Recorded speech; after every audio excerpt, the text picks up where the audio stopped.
presidents, 2 wars, hundreds of thousands dead.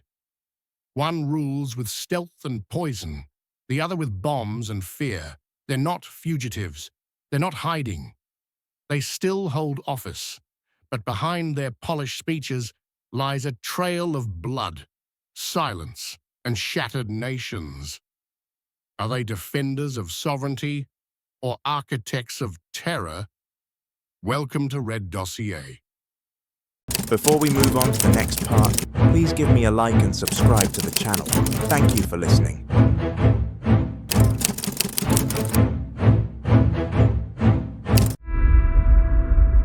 In a courtroom that has never existed, 2 figures stand in silence.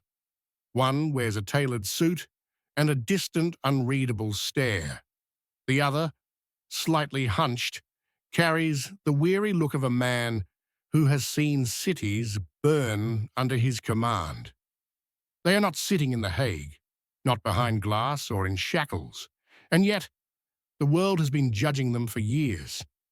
Vladimir Vladimirovich Putin, President of the Russian Federation. Bashar al-Assad, President of the Syrian Arab Republic. Both accused, though never formally tried, of war crimes, crimes against humanity, and the systemic abuse of state power for personal and political survival. Their regimes have left behind mass graves, shattered cities, and broken nations. But unlike warlords or drug lords who rose from the streets, these 2 operated within the marble halls of government, using national flags as veils for violence. Legal scholars and international watchdogs have long catalogued their crimes. Human Rights Watch and the United Nations have reported extensively on the siege of Aleppo, the bombing of Mariupol, and the use of prohibited chemical weapons. The International Criminal Court has issued a warrant for Putin over the forced deportation of Ukrainian children. Assad, meanwhile, has been implicated in the deaths of over 500,000 Syrians, including through the use of sarin gas in Bucha in 2013. Though no official indictment has been issued against him by the ICC, multiple UN reports have accused his regime of systematic torture, starvation sieges, and attacks on civilian infrastructure. Their biographies begin differently, but the paths soon intertwine. Putin was born in 1952 in Leningrad, a survivor city of World War II. Raised in poverty, trained as a KGB officer, he climbed the ranks with discipline and patience. By the time the Soviet Union collapsed, he had already begun laying the groundwork for a return to centralized control. Only this time, the ideology would be less about communism and more about power itself. Assad, by contrast, never wanted to rule. Born in 1965 as the second son of Hafez al-Assad, he studied ophthalmology in London and planned a life in medicine. But when his older brother Basil died in a car crash, Bashar was called home. With barely a few years of political grooming, he inherited the presidency in 2000 at the age of 34. Some hoped he might reform Syria. Instead, when revolution came, he chose repression over reform and never looked back. Psychologically, the 2 men are cut from different cloths. Putin exhibits traits commonly associated with high-functioning authoritarian leaders. Control-driven, strategically cold, deeply mistrustful of institutions he doesn't dominate. Former colleagues describe him as intensely private, meticulous, and prone to paranoia. Assad, by contrast, shows signs of a reactive authoritarian, passive at first, but brutal when cornered. His early years in power were marked by hesitation, but once the Arab Spring reached Damascus, he responded with force so overwhelming that it stunned even long-time observers of Middle Eastern politics. From the beginning, The difference in scale and intent was visible. Putin planned. Assad panicked. One reshaped his country to fit a model of imperial restoration. The other bombed his cities to prevent political loss. But in the end, both chose the same method: violence wrapped in the rhetoric of national sovereignty. They are not warlords in the jungle. They are not terrorists in hiding. They are presidents, formally elected, internationally recognized, and still seated. Yet their names now share a space with the darkest figures of modern geopolitics. And this is just the beginning of their profile. Because behind the polished titles and televised addresses, there lies a long chain of decisions, calculated or desperate, that led to the deaths of hundreds of thousands. And to understand why they did it, we must first examine how. Violence, when it becomes predictable, is no longer chaos. It's strategy. For Vladimir Putin and Bashar al-Assad, the use of force was never incidental. It was procedural, structured, calculated. To understand how they committed their crimes, it's not enough to trace events. We must understand the mechanisms behind those events, the systems built to make brutality not just acceptable, but institutional. Putin didn't start with tanks or missiles. He started with loyalty. After assuming power in 1999, following Boris Yeltsin's resignation, he quickly consolidated control over Russia's oligarchs, security services, and media. Those who cooperated were rewarded with wealth and impunity. Those who resisted, like journalist Anna Politkovskaya or ex-spy Alexander Litvinenko, met silence, exile, or death. Beneath the surface, the Kremlin turned into a machine of selective violence and legal manipulation. The strategy wasn't always obvious.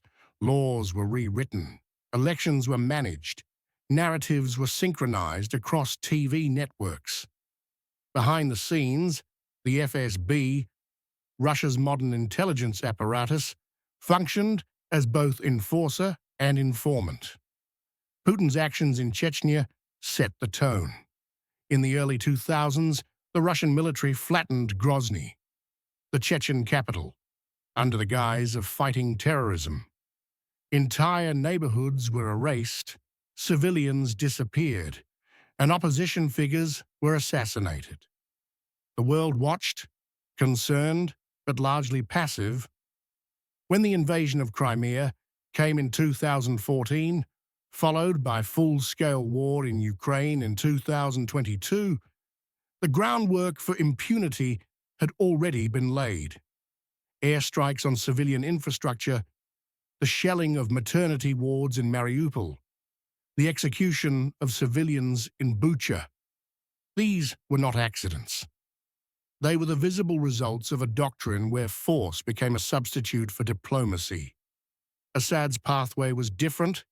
His regime wasn't built through careful planning, but inherited force. When protests erupted in Dara in 2011, the initial demands were modest: release of political prisoners, an end to police brutality. Assad responded with snipers, mass arrests, and torture. As the uprising spread, so did the regime's repression. Unlike Putin, Assad lacked the pretense of legality. His approach was direct and devastating. Residential areas were bombed, hospitals were targeted, and chemical weapons were deployed. The most infamous of these attacks, the sarin gas massacre in eastern Ghouta, killed over 1,400 civilians in a single morning. Children died foaming at the mouth. Entire families suffocated in basements. The world drew red lines, but never acted. And Assad, emboldened by silence, continued. Experts in criminology refer to this kind of behavior as state criminality, where the apparatus of government becomes the perpetrator. It's not about rogue actors or isolated incidents. It's policy. In Syria, prisons like Sinai became death factories where tens of thousands were tortured, starved, and executed. In Russia, critics disappeared mysteriously, and entire regions were pacified through fear, not persuasion. Psychologically, the distinction is sharp. Putin operates with a sense of long-term calculation. He understands leverage, timing, and image. His crimes are hidden behind legal facades, diplomatic language, and the illusion of normalcy. Assad rules through urgency. His violence is open, unrefined, born out of fear of collapse. He doesn't negotiate, he levels cities. If Putin is a chess master, Assad is a cornered animal who's learned to bite first. Yet both achieve the same outcome: silence. Whether through surveillance or terror, they erase dissent. Their enemies are traitors. Their wars are special operations or counter-terrorism campaigns. Their victims, often civilians, are reframed as enemies of the state. This linguistic manipulation is not accidental. It is essential to their power. The question remains, how did they get away with it? The answer lies not only in their ruthlessness, but in the structures that failed to hold them accountable. The United Nations issued reports. The International Criminal Court collected testimonies, but no arrest warrants stopped the bombs. And no tribunal arrived in time for the dead. As of now, Putin holds a standing arrest warrant from the ICC issued in March 2023 for the unlawful deportation of Ukrainian children. Assad, protected by Russia and Iran, continues to govern a fractured Syria, even as evidence mounts against him. The damage is quantifiable.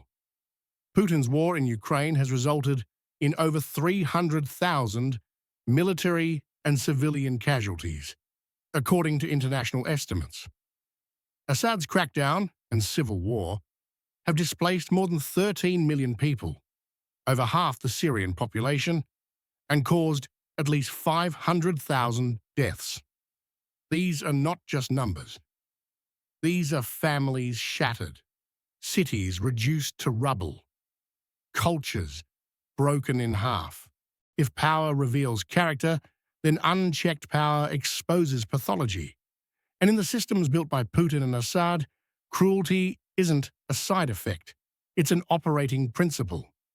Their regimes stand as modern case studies in how states can mutate into engines of terror without ever abandoning the language of order and law. The question isn't just what Vladimir Putin and Bashar al-Assad did, but what remains in the wake of what they've done. Their stories have not ended. Both men are still in power, still issuing commands, still facing little more than diplomatic condemnation. But the damage is already historical. And while they may believe they've secured their positions, the foundations beneath them are eroding. Slowly, sometimes invisibly, but undeniably. Putin's gravest miscalculation was in believing the rules no longer applied to him. Not international rules, not historical patterns, not even the invisible logic that governs power itself.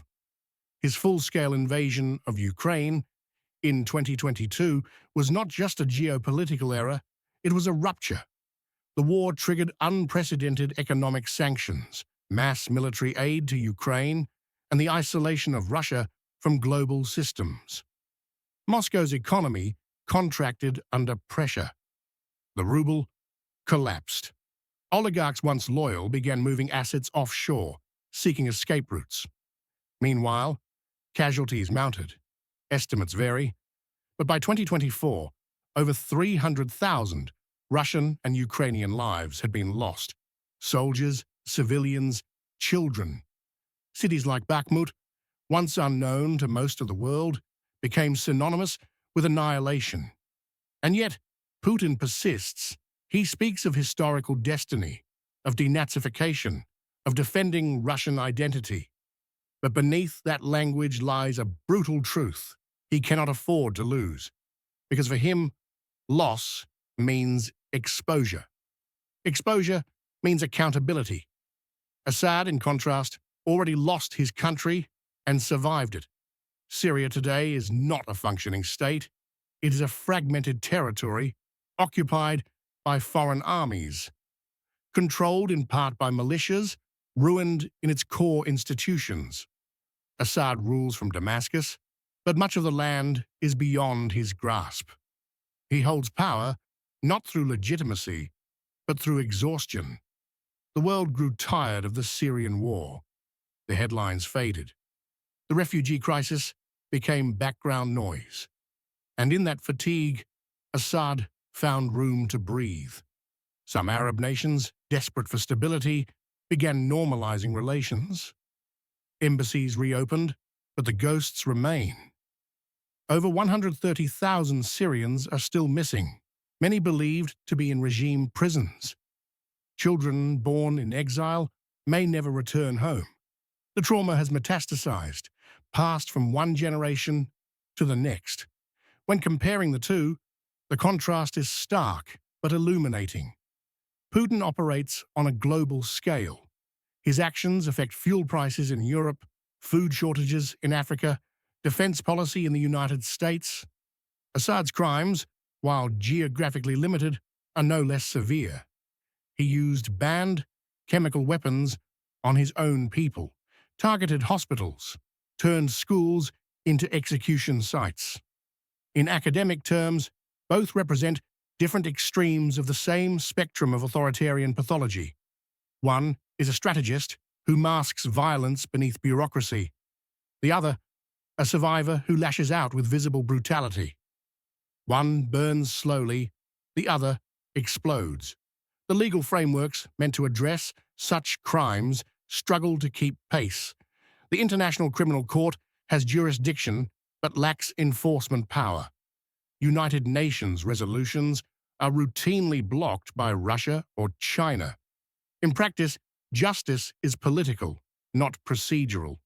And in that space, figures like Putin and Assad continue to thrive. What then is their legacy? Not monuments, not constitutions. Their legacy is loss, on a scale too vast for most people to comprehend. It's the cratered landscape of Aleppo, the mass graves in Izium, the frozen towns of Donetsk, the broken camps of Idlib. And perhaps even more dangerous than their survival is what they represent, a model of state power unchecked by law, unbound by shame. If this story were about cartel leaders like Pablo Escobar or Felix Gallardo, the narrative would end with death or imprisonment. Escobar was shot on a Medellin rooftop. Gallardo rots in a Mexican prison. But with Putin and Assad, the narrative bends differently. They wear suits, host summits, shake hands with presidents. They are not hunted, but hosted. Not fugitives, but fixtures. And in that contradiction lies the true crisis, not just of justice, but of memory. At the end, the audience is left not with answers, but with questions. How many lives must be lost before the world acts? Can a crime still be called a crime if no one dares to name it in public? What happens when the architects of suffering write their own histories? These are not abstract problems. They are urgent. They define the era we live in.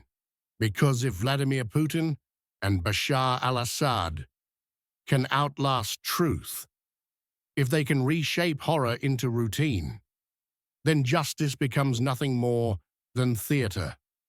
And history, once again, becomes the property of the powerful. They weren't hiding in the shadows.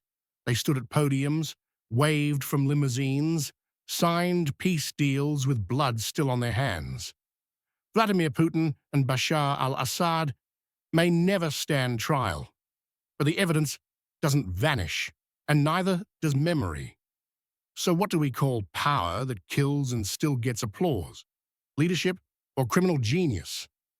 If this made you think, like, subscribe and share this dossier with someone who still believes history only remembers the heroes. Now we ask you, who's more dangerous? The man who kills in secret or the one who kills in plain sight? Drop your thoughts below. Let's talk.